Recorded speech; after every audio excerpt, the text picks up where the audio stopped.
Fala galera, sejam bem-vindos a mais um C-Cast, o podcast do C-Hub.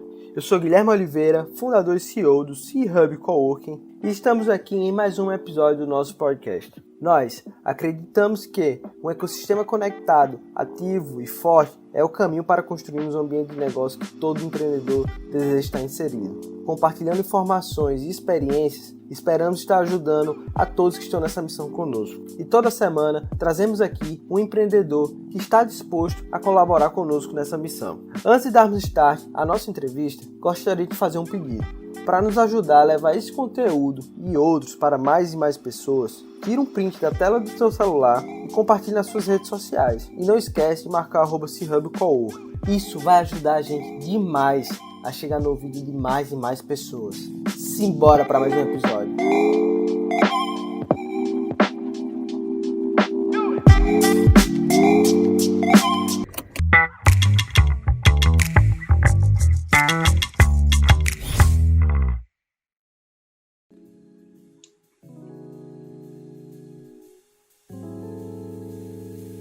Sim, sejam bem-vindos a mais um C-Cast, o podcast do empreendedor raiz. Hoje estamos aqui com Luiz Coelho. Ele que é um empreendedor que está numa área um pouco distinta, mas que é uma área extremamente importante, que é a área de impacto social. Sim, existem empreendedores focando apenas em projetos de impacto. E esse episódio a gente convidou um cara muito bom, que foi até indicado pela Ana, lá do Quinto Andar. Então, agradecer aqui a Ana pela indicação, por essa conexão. E vamos trocar aqui sobre como é que é empreender dentro da área de impacto. Luiz, antes da gente bater papo sobre impacto social, eu queria que você viesse aqui e dissesse quem é Luiz Coelho. Fala, Guilherme, tudo bem, querido? Primeiro, agradecer aí pelo convite. Eu adoro participar de podcasts, é uma das mídias que eu mais consumo e também gosto de fazer participações. Existe a possibilidade de, em breve, a gente lançar um podcast por aqui também. Então, é uma mídia que eu gosto bastante, acompanho bastante e gosto muito de participar.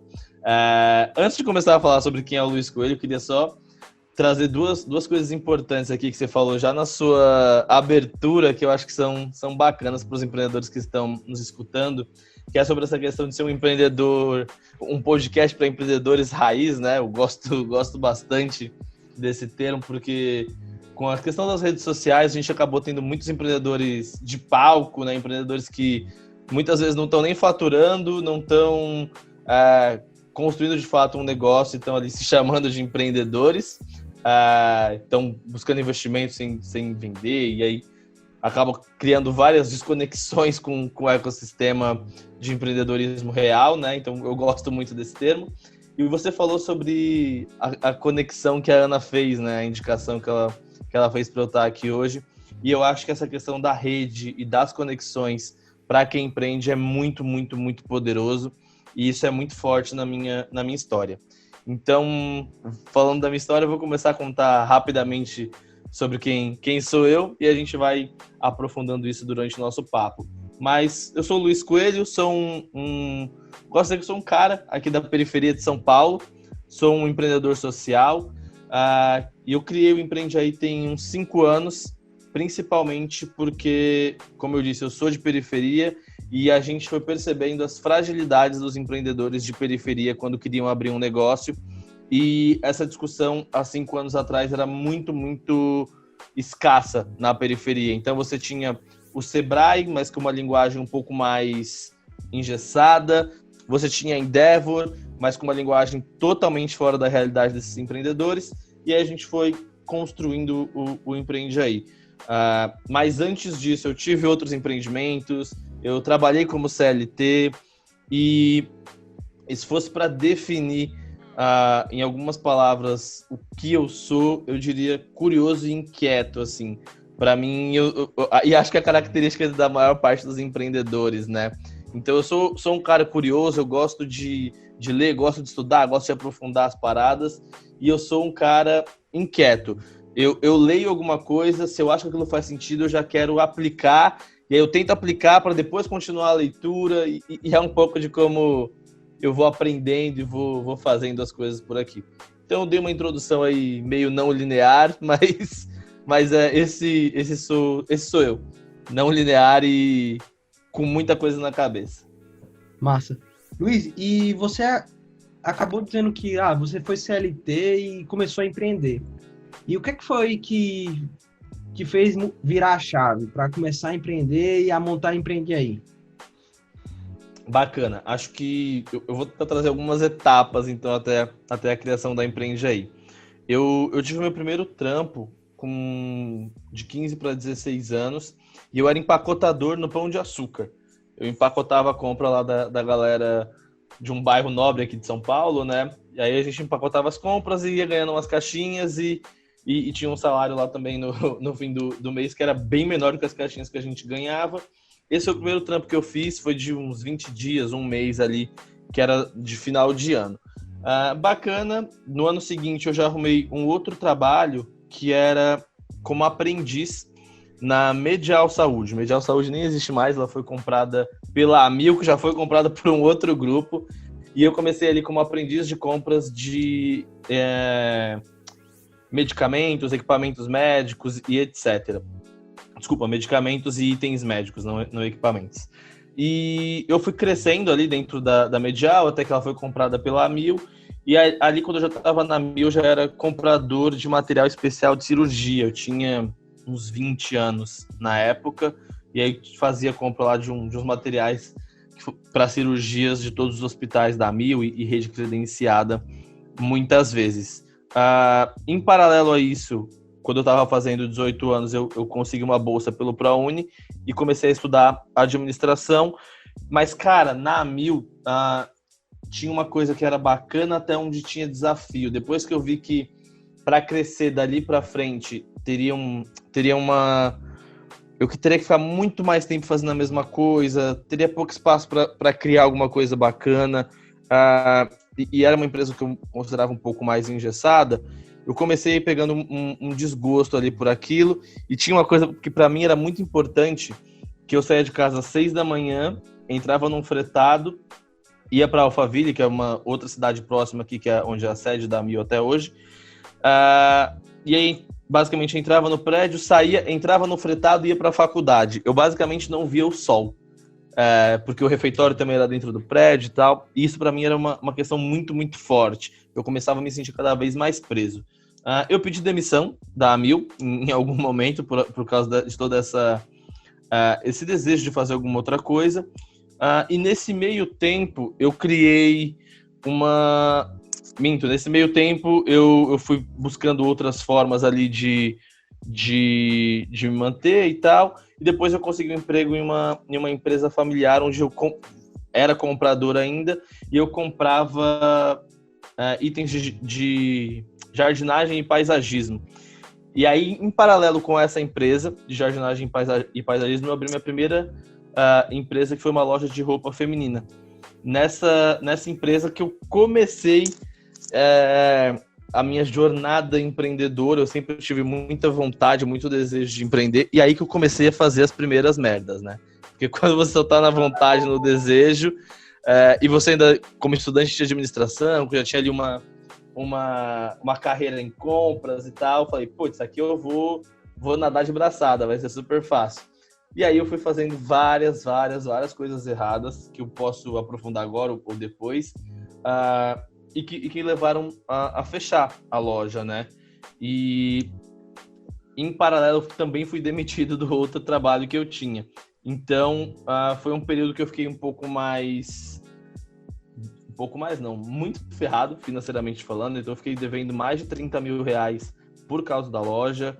Eu estava sem trabalho, e aí eu consegui um trabalho em vendas em uma startup. E aí, trabalhando nessa questão de vendas, eu já tinha entendido na loja a importância de vender, né? Eu negligenciei isso por um tempo na loja, depois eu fui entendendo a importância, fui para essa startup e aprimorei bastante essa questão. E aí eu comecei a escrever alguns textos do que era diferente de empreender quando você estava na periferia, o que era diferente de outros lugares, e tentando fazer isso com uma linguagem acessível.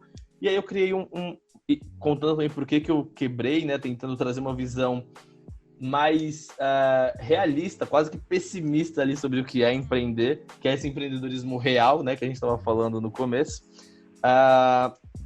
E aí com esses textos eu fui criando um blog que se chamava Empreende Aí, e que eu contava com o apoio da minha namorada na época, que hoje é minha esposa, e minha sócia, que é a Jennifer, para revisar esses textos e tal. Então, em paralelo, eu fui criando um blog falando sobre isso e trabalhando na startup que eu trabalhava. E aí eu li um livro muito bacana do Muhammad Yunus, que eu achei incrível, sensacional. Na verdade, eu tinha lido um pouco antes. E aí, em 1º de maio de 2015, o Yunus veio para o Brasil. E a gente foi ver essa palestra dele no Rio de Janeiro.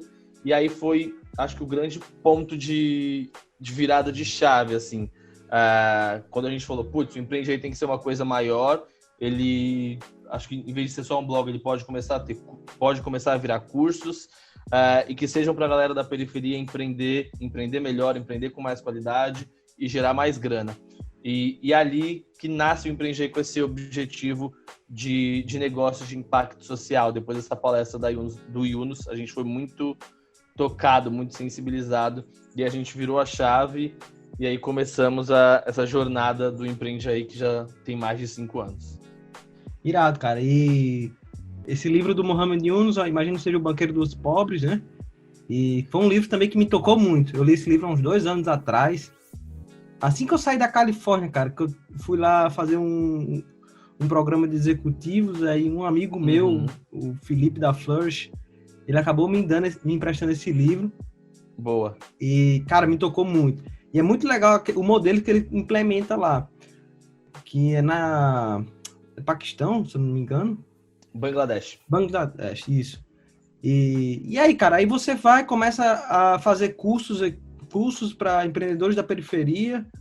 O que é que mais te surpreendeu no início, Luiz, quando você começou a tentar fazer essa tradução do que, tipo, o Sebrae tenta fazer, do que a Endeavor tenta fazer, mas você vindo da periferia sabe qual é de fato a dor, né? Qual seria o caminho? Bacana. Eu não cheguei a ler, cara, O Banqueiro dos Pobres. Eu li o Como Criar um Negócio Social, do Yunus. E aí depois eu fiquei viciado, fui vendo mais coisas, mais conteúdos e tal. E hoje a gente tem até uma parceria com a Yunus aqui do Brasil, o que é muito, muito curioso, a gente acha super, super legal. Mas respondendo a sua questão, a gente começou os cursos, o primeiro curso que a gente fez com grana zero, assim, grana zero mesmo. Então, a gente divulgou e aí foi muito, muito MVP, assim, a gente falou, olha, não sei se vai ter alguém que se interessa em fazer curso de empreendedorismo com linguagem de periferia, feito por nós de uma forma mais descontraída, então vamos fazer um MVP. A gente fez um formulário e lançou nas redes sociais para as pessoas se cadastrarem. E aí, uma galera se cadastrou. A gente falou, olha, tem alguma coisa aqui. Daí a gente começou a criar o conteúdo, criar a grade, conseguiu parceria com uma ONG local que cedeu o espaço, pediu para os alunos trazerem os materiais que a gente usar em cada uma das aulas, e a gente ia dar essas aulas. A primeira coisa que nos surpreendeu, Guilherme, foi que a gente pensou que seria um curso para jovens, entre 16 e 18 anos, e não tinha ninguém com essa faixa etária na nossa turma. Tirando meu primo, que se inscreveu e que ele tinha essa idade na época, mas o resto era todo mundo mais velho. E a gente tinha se preparado para fazer uma linguagem para uma galera mais jovem. Então, o primeiro aprendizado foi: a gente tem que jogar para o mercado e depois a gente vê o que volta. Mesmo toda uma linguagem pensada e programada realmente para uma galera mais jovem, e veio uma galera mais velha. Então, acho que esse foi o primeiro aprendizado ali. Sobre adaptação de linguagem, adaptação de conteúdo, isso para a gente foi muito, muito relativamente tranquilo, porque eu sou formado em administração, como eu falei, e a Jennifer, que é minha sócia, ela é psicóloga. E o nosso curso ele tem muito dessa questão de indivíduo e também de técnicas de gestão, comportamento empreendedor, inovação e tal. Então a gente conseguiu casar as nossas formações acadêmicas com as nossas vivências práticas em empreender, porque a Jennifer também já tinha algumas vivências em empreendedorismo, e aí, de fato, a gente conseguiu criar esse método usando muito do que é utilizado, sim, pelas aceleradoras, pelo próprio Sebrae, mas adaptando essa linguagem, que basicamente é uma linguagem mais simples, né? Então eu não vou chegar em uma sala de aula falando break-even, core business, cash flow. A gente explica o que é tudo isso, dá um contexto, diz que a pessoa pode se deparar com essas coisas escritas em outros conteúdos, mas explica o que é. A gente não parte do princípio que todo mundo já sabe o que é aquilo, ou que todo mundo sabe inglês, porque não é esse o fato, né? E eu sempre aprendi, sempre entendi que linguagem e comunicação, linguagem principalmente, é poder. Então, quando eu excluo uma grande parcela da população através da linguagem, eu tô querendo que elas fiquem sem poder transformar suas vidas, sem poder ganhar mais dinheiro, e eu fico criando barreiras linguísticas, e nosso principal objetivo sempre foi quebrar essas barreiras. Cara, legal. E isso aí é importantíssimo, porque a gente criou esse dicionário do startupeiro, de você usar essas palavras aí bonitas, mas no final das contas, a gente está criando barreira de aprendizado para alguns públicos. Exato. E muito massa isso que vocês fizeram. E, cara, eu imagino que agora, durante a pandemia, vocês tiveram um bom trabalho tiveram bastante trabalho de estar ajudando esses empreendedores a terem acesso a metodologias ágeis e tudo mais. Como é que foi esse momento para vocês, Luiz? Cara, muito interessante essa sua pergunta. Eu falei que eu sou um cara muito curioso, né? Então tem uma coisa que eu acompanho bastante, que é política internacional, geopolítica, são coisas que eu fico acompanhando. Então eu já estava acompanhando essa questão do coronavírus na China há algum tempo. Então, em janeiro, a gente já estava bem atento com isso, mas óbvio que a gente não saiu falando isso para ninguém, senão a gente ia ficar parecendo um bando de profeta do apocalipse, né? Mas a gente já começou a pensar o que a gente poderia fazer.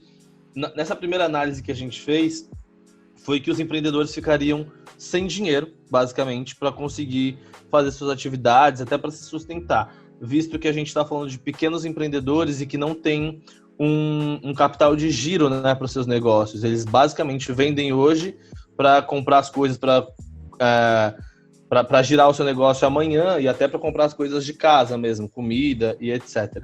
Então, a gente foi pensando em possibilidades de crédito. Quando chegou, de fato, ali em março, que os eventos começaram a ser cancelados, acho que isso aconteceu até primeiro aqui em São Paulo, né? Os eventos começaram a ser cancelados, a galera já começou a entrar em um clima mais de risco mesmo, né? Um clima mais de vou segurar aqui o dinheiro. Nesse mesmo dia, a gente já começou a receber relatos de empreendedores que já não estavam mais vendendo. Não é que eles iam parar de vender daqui a uns dias, eles já não estavam mais vendendo.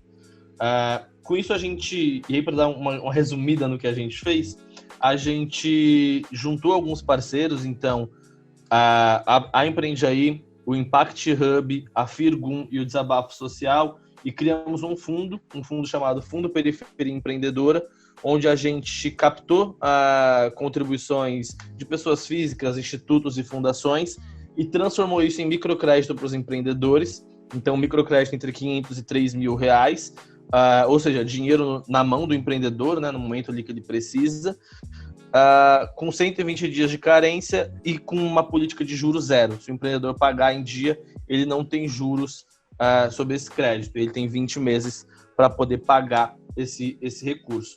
E o mais bacana, Guilherme, quando ele começa a pagar, a gente usa esse dinheiro para fazer formações para os empreendedores, para eles irem se adaptando, para eles irem melhorando questões de digitalização, questões de utilizar melhor os meios digitais, etc., para aprimorarem seus negócios. Então, isso é um projeto bem bacana que a gente fez. A gente captou 430 mil reais até agora, o dia da gravação desse podcast, e a gente tem o objetivo de captar 500 mil reais para esse fundo.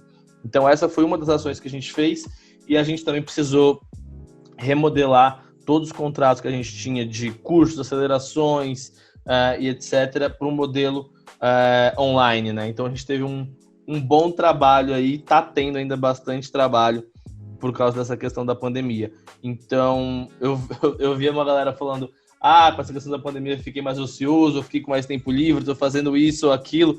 Eu ficava, mas gente, como assim? O que tá acontecendo? Porque aqui a carga de trabalho aumentou muito, muito significativamente, assim, de um dia pro outro. Então, foi bem 13, assim, agora que as coisas estão voltando a um fluxo mais comum com a gente, com a nossa equipe.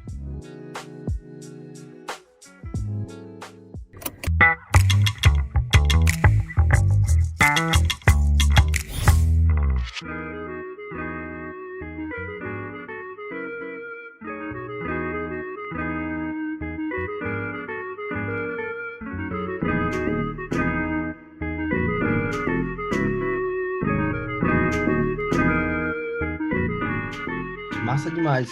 A criação desse fundo foi muito legal e muito legal também essa questão da política de juros zero para você e educando o bom pagador, né?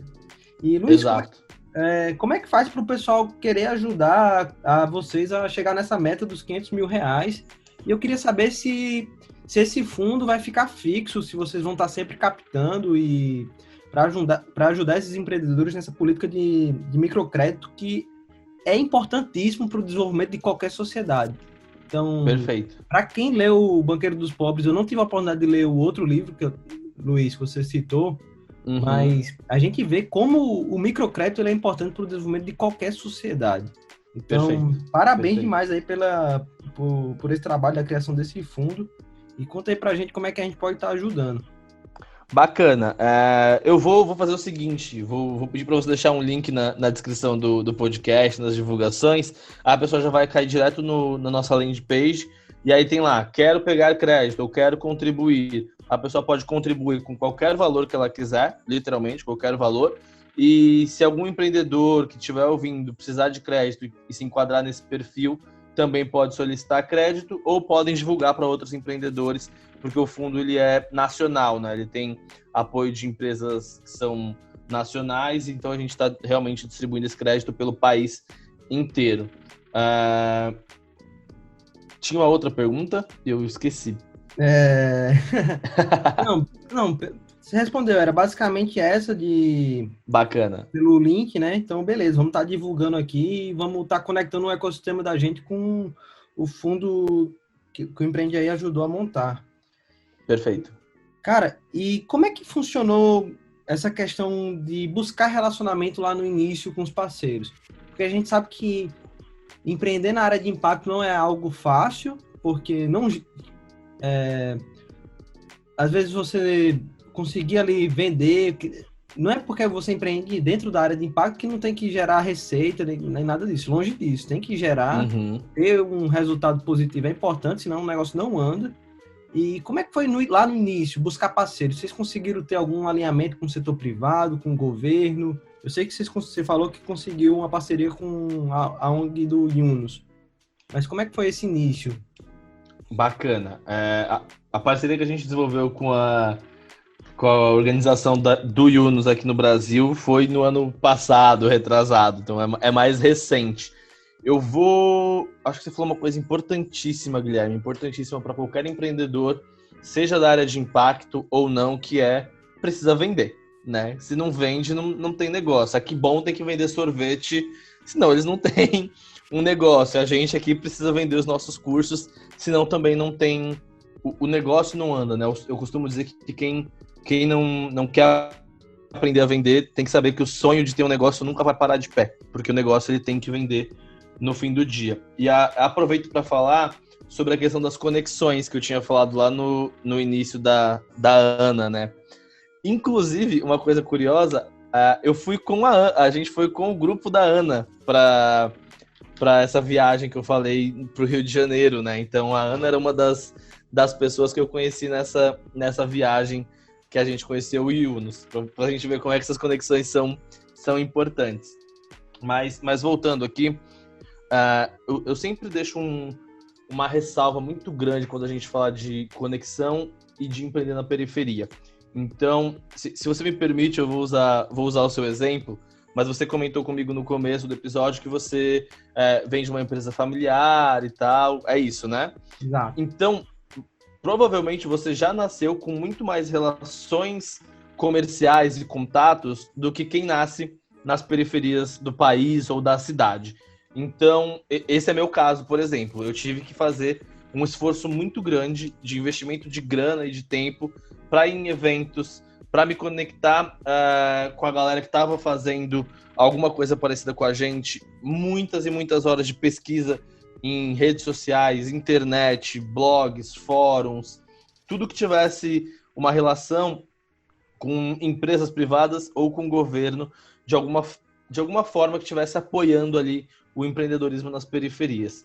Então a gente fundou o Empreende Aí em junho de 2015 e a nossa primeira receita foi em junho de 2016.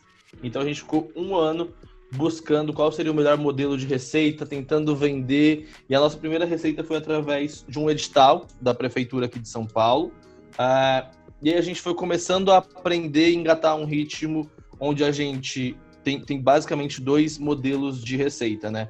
A gente participa de licitações e vende para a prefeitura, e a gente vende projetos e cursos para a iniciativa privada.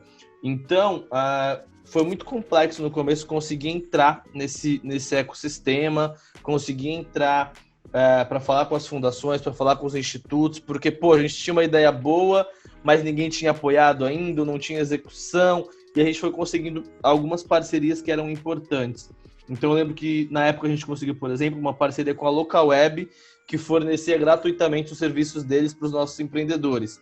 Então quando eu ia falar com uma empresa, eu já falava, olha, o negócio é sério, tem até uma parceria com a Localweb já. Quando eu fechei com a prefeitura, eu falava, eu tenho uma parceria com a Localweb e já fui contratado pela prefeitura. Então tudo isso ia dando uma encorpada ali no nosso discurso, ia dando uma grande percepção de que aquilo era sério, de que estava crescendo, de que tinha realmente um impacto. Hoje, vender considerando uma das atividades mais difíceis do negócio, mais desafiadoras, mas isso hoje já acontece com mais fluidez, que a gente já tem uma galera que acreditou no nosso trabalho. Então, assim como a prefeitura que eu falei, a gente tem, eu vou falar alguns aqui, Cielo, Fundação Casas Bahia, PayPal, Grupo Pão de Açúcar, ICE, Sesc, Senac, o Cubo não é um cliente, mas é um grande parceiro nosso aqui em São Paulo também. Enfim, tem alguns clientes grandes que vão dando essa validação de que o nosso trabalho é sério, de que a gente faz um comprometimento com responsabilidade. Isso eu estou falando só dos clientes, né? E aí tem centenas de empreendedores que a gente já beneficiou com os nossos cursos, que costumam ser gratuitos para os empreendedores. Então isso é muito, muito bacana de trazer também. Eu trouxe essa comparação no início das redes, Guilherme. Às vezes é um pouco desconfortável, mas o objetivo é ser um pouco desconfortável mesmo, para a gente entender que não existe problema nenhum em você já ter uma rede de contatos na largada. Mas a gente tem que entender que quem vem de periferia tem um outro contexto e tem mais dificuldades na hora de empreender. E eu costumo dizer que quem tem rede tem possibilidades muito maiores do que quem não tem, né? Não, cara, com certeza. Só dando um adentro aqui à história da nossa família. A gente vem do interior de 10 mil habitantes. Meu pai, cara, ele começou do zero. Ele não tinha rede nem nada, ele foi construindo. Eu tive a sorte, eu me considero um cara extremamente privilegiado, porque fica muito mais fácil, cara. Você, querendo ou não, você já tem um relacionamento ali que meu pai criou. E aí, cai pra mim a obrigação de saber usar isso bem. Então, se meu pai construiu isso aqui em 20, 30 anos, eu me considero, cara, eu tive uma educação de base melhor que a dele, ele já me deu aqui vários cheats, que nem num jogo, né, de videogame. Então, eu tenho que ir 5, 10 vezes mais rápido. Obviamente, né, que são desafios diferentes no momento que eu vivo, que ele viveu, mas com certeza, cara. E eu até digo uma outra coisa. A gente vê quando o mundo tá quebrado, porque você pega vários jovens que têm acesso à educação de escolas particulares de de altíssimo nível, e esses jovens não estão aproveitando a oportunidade. E, no final das contas, quem mais sofre, Luiz, é a sociedade. Porque Perfeito. quando a gente tem um cara que aproveita as oportunidades que a vida deu, e esse cara começa a desenvolver um negócio, ele está gerando emprego, ele está ali contando a história dele, impactando mais pessoas. Então, cara, histórias como a sua, que você saiu assim do nada, com pouca coisa, e hoje está se relacionando com grandes empresas, é fantástico, cara. E é por isso que vem a importância, cara. Eu acho que muita coisa que você tá me dizendo agora eu não sabia, pessoal. Então, aqui é na lata, né? Eu tô aprendendo aqui com o Luiz e eu tô maravilhado com a história dele. E tem que impactar Boa. mais gente. Tem que dizer, cara, a gente tem que ter gente como o Luiz impactando tanto na parte do empreendedorismo social, como também em outras áreas. Mas tem que ter gente boa, cara. E eu acho que contando a história de gente boa, a gente vai estar inspirando mais gente ainda. Perfeito. É isso, acho que você trouxe uma coisa legal que são desafios diferentes, mas o importante é que a gente saiba que são diferentes e que a gente consiga utilizar de uma forma bacana o que a gente já tem, né? E até quem não tem pode construir também. Então, o que eu costumo dizer e falar muito para os nossos alunos é: construam essa rede, construam esse networking. Isso é super importante porque vai fortalecer qualquer coisa que você quiser fazer na vida, né? Então é uma coisa extremamente importante que eu sempre bato na tecla, sempre que eu tenho a possibilidade. Perfeito. E pessoal, outra coisa aqui. Até na jornada aqui da gente do C-Hub, né? A gente vai batendo na porta de muita gente para estar se conectando com outros ecossistemas. A gente está no Rio Grande do Norte, que é um dos menores estados do país. A gente quer estar se relacionando com pessoas que estão fazendo coisas fantásticas em outros estados. Por quê? Porque é para mostrar, putz, aqui no Rio Grande do Norte a gente tem também gente boa, a gente está fazendo um bom trabalho e gerar essa conexão. Então, muitas vezes eu bato no LinkedIn de alguém, ninguém me responde, mas eu vou lá e bato de novo. E é na insistência que acontece. Eu acredito, Luiz, que para você ter conseguido encontrar esses parceiros, não foi fácil. Cara, foi muito complexo, né? Tanto que a gente demorou 1 ano aí para conseguir uma receita, a primeira receita do negócio. Mas como eu falei, essa questão da venda, ela é muito importante. E eu já tinha aprendido isso lá quando eu fali a loja. Lembra que eu disse dos aprendizados? Um deles foi negligenciar as vendas. Então eu acreditava que se eu tivesse uma vitrine bacana, já seria o suficiente para vender. Só que não era isso. Eu precisava que a pessoa entrasse na loja, precisava convencer ela a comprar mais. Então tudo isso eu fui aprendendo e eu não negligenciei em nenhum momento isso na Empreende Aí. O que eu acredito que foi fundamental para a gente conseguir ter o sucesso que a gente tem hoje. E além disso, a gente foi muito persistente, né? A gente foi muito persistente porque 1 ano sem receita foi doído, foi difícil convencer as pessoas de que o que a gente estava fazendo era sério, convencer os familiares, enfim, foi um processo, mas que hoje se mostrou bastante assertivo, né? Massa, cara. Luiz, eu queria saber de você um testemunho de um empreendedor que passou por algum programa de vocês e que você conta essa história, cara. Tem algum assim que você guarda aí com carinho? Cara, passaram por nós mais de 900 negócios e tem mais de 450 negócios rodando, né? Então a gente tem de tudo mesmo, assim, de negócios de tecnologia, educação, moda, gastronomia, sustentabilidade e por aí vai. Eu vou falar sobre um que eu gosto bastante, porque ele conseguiu aproveitar muito bem, tanto no modelo de negócio que ele construiu, como na utilização das redes sociais, que é o Clube da Preta. O Clube da Preta é um clube de assinaturas criado pelo Bruno Brígida, que foi o nosso aluno, né, e pela companheira dele e sócia dele, que é a Débora Luz. E o que eles perceberam foi que os afroempreendedores tinham muita dificuldade para vender os seus produtos fora do mês de novembro, principalmente, que é o mês da consciência negra, que dia 20 é inclusive feriado aqui em São Paulo, que é o mês que esse tema estava muito em voga, tem várias feiras e tal, mas no restante do ano as vendas caíam. Então eles perceberam que tinha gente querendo comprar e tinha muita gente boa produzindo produtos né, nesse sentido. Então, eles colocaram basicamente tudo isso dentro de uma caixa e vendem uma assinatura disso.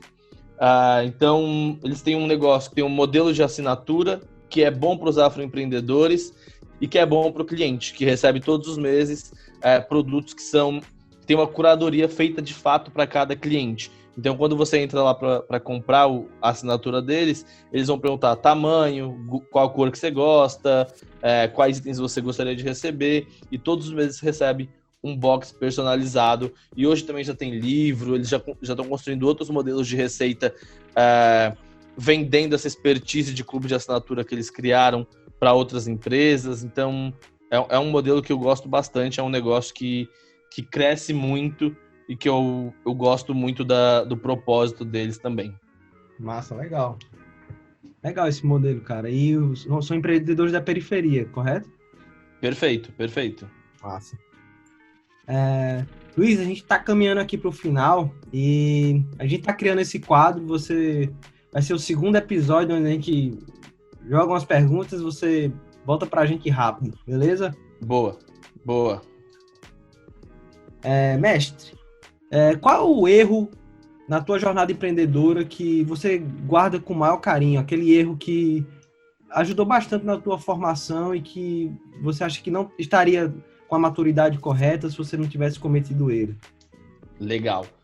Vou dizer 2, porque para mim eles estão no mesmo patamar. Negligenciar as vendas e negligenciar as finanças. Acho que o empreendedor que fizer qualquer um desses 2 já nasce fadado a dar errado. E se negligenciar qualquer um dos 2 já é difícil, eu negligenciei os 2. Então, não tinha muito para onde correr, senão bater com a cara na parede. E hoje são as áreas que a gente trata com uma rigidez muito forte aqui no Empreende Aí, que é vender e controlar bem as finanças. Boa. Luiz, se você pudesse passar uma mensagem no ouvido de milhares e milhares de pessoas, que mensagem seria essa?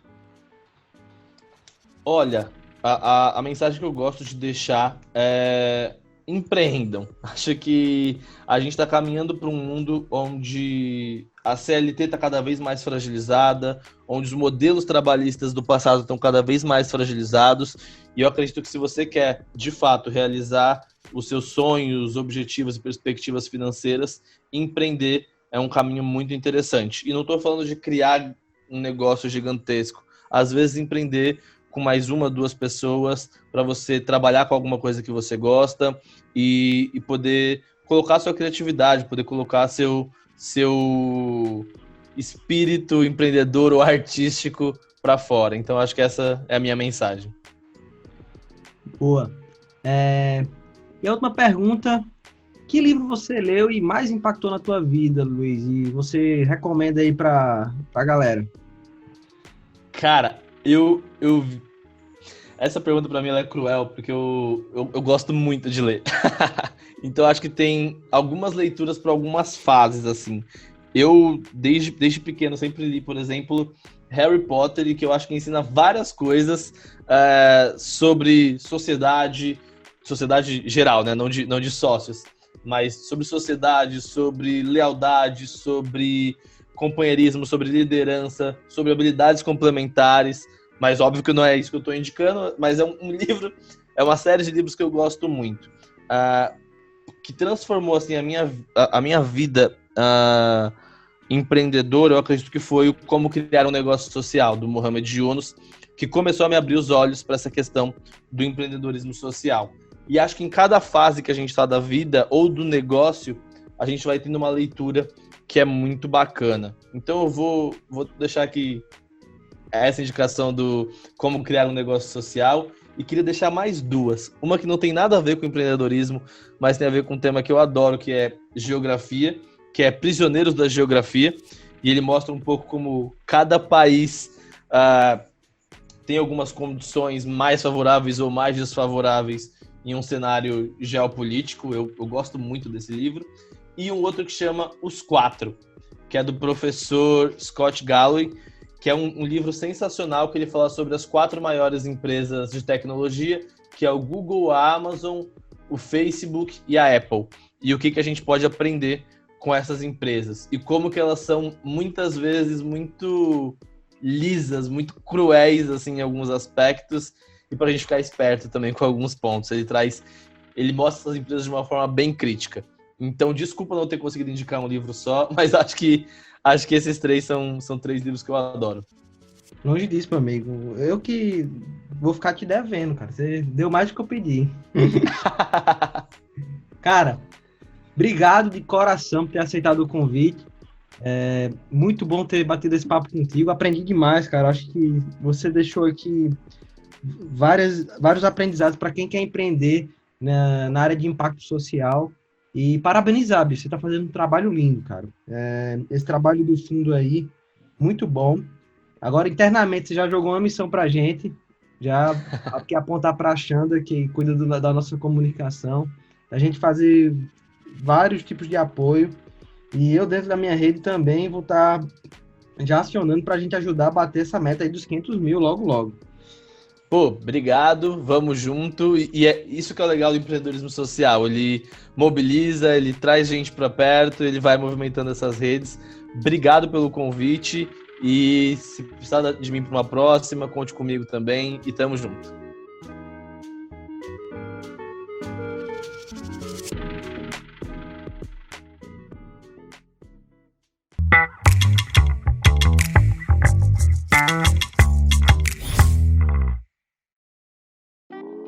Este foi mais um episódio do SeaCast e fico muito feliz por você ter ficado com a gente até aqui. E vou fazer aquele pedido novamente. Se esse conteúdo fez sentido para você, compartilha nas redes sociais, tirando um print da tela do teu celular e não esquece de marcar @CHubCoworking. Como eu disse no início, isso vai ajudar a gente de uma forma gigante a levar esse conteúdo para mais e mais pessoas. Valeu, galera! Até a próxima semana!